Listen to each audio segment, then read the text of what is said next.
আমি মনে করি যে প্রত্যেকটা প্লেয়ারই এটা নিয়ে অ্যানালাইসিস করে।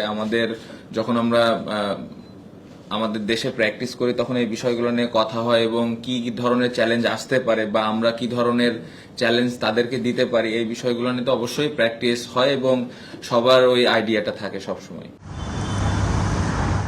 বদলে যাওয়া বাংলাদেশের সামনে প্রতিপক্ষ ভারত বলেই কিনা চাপটা অনেক বেশি। তার উপর তাদের কখনোই এই ক্রিকেটের বনেদি ফরম্যাটে হারাতে না পারার তিক্ত অভিজ্ঞতা নিয়ে তামিল ঐতিহ্যের শহর চেন্নাইয়ে বাংলাদেশ। তবে স্বস্তির দলের সাথে শেষ দিনের অনুশীলনে সাকিব আল হাসানের উপস্থিতি।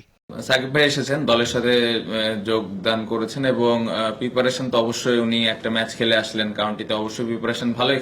যে পাকিস্তান সিরিজ এত আত্মবিশ্বাস যোগাচ্ছে সেটা যে অতীত সেটা মেনে নিয়েছে বাংলাদেশ, তাই ভারতের বিপক্ষে নিজেদের সেরাটা দেবার আশা। চিপকের জুজু ভর করা উইকেট আপাত দৃষ্টিতে স্পোর্টিং মনে হলেও অতীত ইতিহাসের কথা মাথায় রেখে সাকিব মিরাজের সাথে দেখা যেতে পারে তাইজুল ইসলামকেও। আর নিজেদের শক্তির জায়গা পেস অ্যাটাক কিভাবে কাজে লাগায় বাংলাদেশ, সেটাই এখন দেখার বিষয়। আর উইকেটের ব্যাপারে যতটুকু দেখে বুঝেছি ভালো একটা উইকেটই হবে। খুব বেশি স্পিন বা পেস বোলিং এটা নিয়ে কথা বলতে চাই না, কারণ স্পিন এবং পেস দুই দিক থেকে আমার মনে হয় আমাদের টিমটা ব্যালেন্স আছে, সো খুব বেশি একটা এটা নিয়ে চিন্তার কারণ হবে না। আমরা তো একটা ভালো সিরিজ শেষ করে আসলাম এবং আমার মনে হয় যে আমাদের যেই সেট আপটা আছে খুব ভালো অবস্থানে আছে।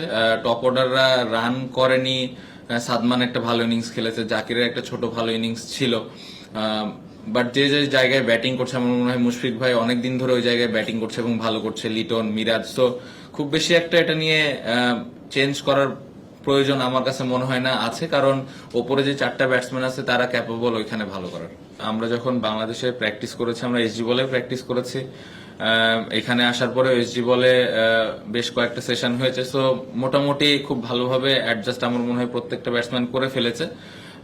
তাদের ভালো বোলিং অ্যাটাক অবশ্যই চ্যালেঞ্জ থাকবে, বাট এটা নেওয়ার জন্য আমার মনে হয় সবাই প্রস্তুত। আর আসলে বল নিয়ে খুব বেশি মাথা ঘামানোর প্রয়োজন আমার কাছে মনে হয় না, কারণ সবাই ইন্টারন্যাশনাল অনেকদিন ধরে খেলছে, এই ধরনের জিনিসগুলো অ্যাডাপ্ট করার অ্যাবিলিটি সবারই আছে। এদিকে গৌতম গম্ভীরের অধীনে নতুন উদ্যমে ভারতের পথ চলা শুরু, যেখানে কাউকে ভয় নয়, প্রতিপক্ষকে সম্মান দেখিয়ে জয়ের জন্যই মাঠে নামতে চায় তারা। রবিচন্দ্রন অশ্বিনের ঘরের মাঠে রবীন্দ্র জাদেজার সঙ্গে কুলদীপ যাদব কিংবা আকসার প্যাটেলের মধ্যে একজনের জায়গা হতে পারে একাদশে। আর সারফারাজ খানের সাথে ধূপ জুড়েলকে বসিয়ে কেএল রাহুল আর ঋষভ পান্তকে মাঠে নামাবে ভারত এই ম্যাচে।